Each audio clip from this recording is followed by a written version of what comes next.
It's 46 degrees outside Thanksgiving morning, about 7:30. It looks like we've got some clouds and some blue sky. Let's go out the front door. Same weather instruments I had growing up. 29.6 on the barometer, which has seen better days, but I love it. And my dad put the wind indicator with the S on top because this house faces south. So the wind is from the northeast. This was always my favorite wind direction growing up. And believe it or not, the anemometer still works, even though we've gotten a new roof and the thing is more than 50 years old. This is my 60th Thanksgiving watching in awe the weather come across Cape Cod. That is Bass River and Fallons Pond. You know the area, South Dennis, Massachusetts. My dad planted that oak tree right there when I was born. So that oak tree and I have grown up together. That's 60 years old now. T-Rex, what's this, your 7th Thanksgiving here?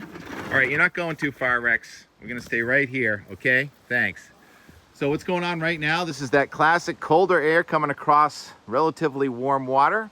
Ocean effect clouds here on Cape Cod. Now, technically, we're in colder air advection, even though places like Maine in the mid-30s right now are warmer. That's down near the ground. Yesterday, we had an inversion with that big high-pressure system blocking the warmth. Well, that's all mixed out. Rain, the snow did change terrain in the mountains of Vermont, but stayed all snow at places like Sugarloaf. So it is a surf, ski, weather day. Surf? You betcha there's surf. 7 foot 11 seconds, and a lot of people love to go surfing on Thanksgiving. There's the turkey trot, and then there's the surfers and there's skiers, and it's all good today. It's kind of gusty offshore right now. The view from Cinnamon Rainbows at Hampton Beach this morning as the sun was coming up, few people going out. I saw one person even just in a swimsuit just run and jump in the water. So we all have our own traditions, right? And giving thanks today for family and friends. And you know, right down here about let's say 34 years ago in 1989, the Aherns hosted Thanksgiving, and I had to walk through a foot of snow to get over to Thanksgiving across the street back then. No snow for us today. There's another storm formed, so our storm from yesterday, not even that strong really, is decaying over Nova Scotia. And look at this on the satellite imagery, way out there over the ocean. This is a woulda, coulda been storm. If the colder air was in place to come in on the backside of yesterday's storm, perhaps that second low that's way out there, actually it's the third one, would have come farther to the north and west. But instead, we're waiting on another front coming in from the west, so those storms that are to our east and south are moving out. This wind should release a little bit for a time today. There's a front coming in, and ahead of a front, the wind wants to come in from the southwest later today, which is the exact opposite weather we're getting right now. Well, let's get this door closed, T-Rex. Rope. All right. Rex, come on up here. What are you doing? He blends, doesn't he? Rex blends with the fall color. Anyhow, it's a really fascinating weather map. The cold front's going to come in tonight and tomorrow. That's going to bring snow showers to northern New England. Look at the leaves flying by. Oh, you can't see them. Those are birds, Tim. Those were birds. Front comes in tomorrow with snow showers north, and then it gets very windy tonight and early tomorrow with that front. It turns much colder tomorrow afternoon. If you're skiing tomorrow afternoon, think midwinter conditions. And then Saturday, another coldest so far this season. Low temperature getting down in the mid-20s, even into Boston, but the winds should relax slightly. At that time, we're going to be looking at that huge storm to the west. You know, there's a winter storm warning in effect for parts of Wyoming, Nebraska, the western states. That storm warning out there is larger than the entire region of New England, so it's a huge storm. Now, it's going to break into pieces. Part of that's going to go to the Gulf of Mexico. So here it is. Let's put it into motion. I don't know if you can tell, but those blue lines coming down through New England, that's the colder air advection. And then the black lines are the isobars, and the low-pressure system coming through with the blue is snow, the green is rain. Notice it falls apart a little bit, but then reforms with part of it coming up into the Great Lakes states. That's a problem. Brings warmer air, pushes it in here, and then another part going over it looks like the Mid-Atlantic states, and a powering nor'easter. It looks almost identical to what happened yesterday. So we're going to have rain and snow coming in here on Sunday night. Now, the problem with the Sunday night rain snow line is it is the high that's in front of this thing is going to be taken off. It's a weaker high, and it's going to be racing east. So we're not going to have the kind of cold air damming we had on this past storm. That's going to be a real quick transition of snow to rain, I think even in southern New England. But the higher elevations, again, from Worcester County of Massachusetts and points north, are going to get a net gain of snow.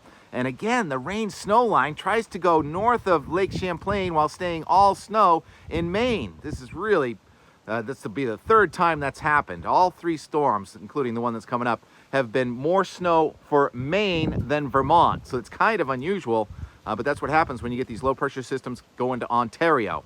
And that's Monday into Tuesday, and then it looks like another one wants to form off the south end of that front and miss us to the south on Tuesday into Wednesday, and that's when real cold air, the coldest so far this season, again comes in here on Tuesday night and Wednesday, and ocean effect snow showers are possible here on Cape Cod. You see those there. All right, so it's Thanksgiving Day. For the most part, it's pretty nice weather. It's in the 40s here, and even though the atmosphere is getting colder aloft, down near the ground, we're still getting to near 50 degrees, and I think this wind is really gonna let up. So we're talking a lot about history here and tradition. 1989, I was 2 years out of Linden State College, and I was rooming with Weir Lundstedt. I worked at WMUR television, and Weir and I weren't that close in college. I mean, we studied together and everything, but we became a lot closer over the years, and now he's one of my best friends. He's like family. And yesterday was a real emotional day for Weir. It was 60 years ago yesterday that President Kennedy was shot, and Weir was 11 months old and in his crib while his mother was downstairs watching the events unfold, and was caught up in emotion, and she wrote a letter to her infant son, and it was addressed Master Frederick Weir Lundstedt, and that's the formal term for young people that are not yet Mr. or Mrs. It was Master Weir, and that letter that she wrote to him was found when he was cleaning out his stuff after his dad just died last month, but his mom died also the same day that I was talking about that record snow here on Cape Cod in 1989. Weir lost his mom, but yesterday he opened a letter written that day for him by his mom, and the WMUR news crew was there and covered it. So I'm going to put a link to that story and a little bit of the blurbs from that, and he showed me the letter ago. So giving thanks for friends and family we have, and for friends and family that we are just remembering today with all the Thanksgiving traditions and memories and new memories, as we're going to have new members of the family coming along and being born. We've got a lot of nieces and nephews coming into the world, so always grateful for that and the expansion of the family and the continuation of our families and into the future. Wishing peace for all. So I'll leave you with a little bit of history. Yesterday I went to the store where I've known Ed Ring forever, so I'm going to go take you some foliage yesterday, and then a little bit of memory from me, and then memories from Weir and his family. All right. God bless. Love you all. Thanks for coming. We'll see you again tomorrow. T-Rex? T-Rex, where are you? Where are you? Oh, there you are. What is it? Yeah, Rex. Yeah, Rex. Yeah. He sees another dog. That's okay, Rex. Talked a lot about the cold air damming with the temperature still in the 30s, especially southern New Hampshire. But right here, temperature just jumped into the 50s with a dew point in the 50s. So we've got some fog on the windows here, as the center of the cyclogenesis goes right over Boston here late morning, November 22, 2023. Just past noon, glassy water, heavy drizzle, much like the eye of a cyclogenesis system. Pretty colors. Emptied out 0.65 this morning, up to 0.59. You see it in there? So just under 1.2. No, just over 1.2, 1.24, right? How's that math work? Is it peak foliage on North Street in North Weymouth? Day before Thanksgiving? Pretty close. Pretty pretty. All you up north have snow. We got yellow leaves. Oh yeah, good leaves to rake. Weir was 11 months old. He never opened the letter until this morning at the age of 60 on the 60th anniversary, and the irony of it also being the anniversary of his mom's passing. it's known in Maine as 57 degrees at the Cape Cod Canal. It's called baroclinic. We are in the warm, foggy sector. What is fog? A cloud touching the ground. Always happens near a warm front. Ring Brothers has always been a staple in my life. It was fruit in Harwich a long time ago, and now it's right here in South Dennis. High-end, gourmet, everything. Honored to be here the day before Thanksgiving. What's your name? Where are you from? Me? I'm Ed. Ed Ring. And weather and more and more and more. You have everything here. Everything we need. And everyone's so friendly. And I'm so Smoothies, happy too. to be here. Smoothies. I'll take a picture of Amanda. This Hey, Amanda, what are you making? Nothing right now. What can I make you? Creamed onions, please. This really is a piece of history for me, though. Back when I was a kid, this was called Harney's, and Fred Harney had the first store here, and Paul Cavell ran it. And since then, all this has developed here on Route 134, where it's close to 60 degrees right now. Day before Thanksgiving. Everyone loves to go to the store the day before Thanksgiving, don't we? You're supposed to read the directions. I'm not sure. I'm gonna brine it. As long as I have matching plates, I think that's cool. Yeah, so the brine is kind of rocking and rolling. I'm not sure. Really enjoy what the going is. Just having fun, I guess. Unlike this guy. He's not having so much fun. You're looking at me. T-Rex, what's the secret to peeling pearl onions without crying? Old chest from your childhood? There's this old box,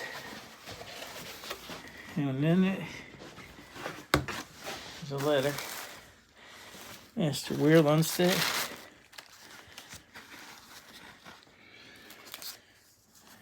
Mr. Weir Lunstead. 208 Thomas Ave, Riverton, New Jersey. Postmarked. Oh, come on, focus. 1963, I can't quite make it out. Yeah, November 22nd. And that's your mom and you? I think it's me. I think it's you. Pretty sure that's And November 22nd. tell me a little bit more about this letter. It was written to me when my mom was had 3 young kids, another on the way, and he was On traumatic event. What day? November 22nd, 1963.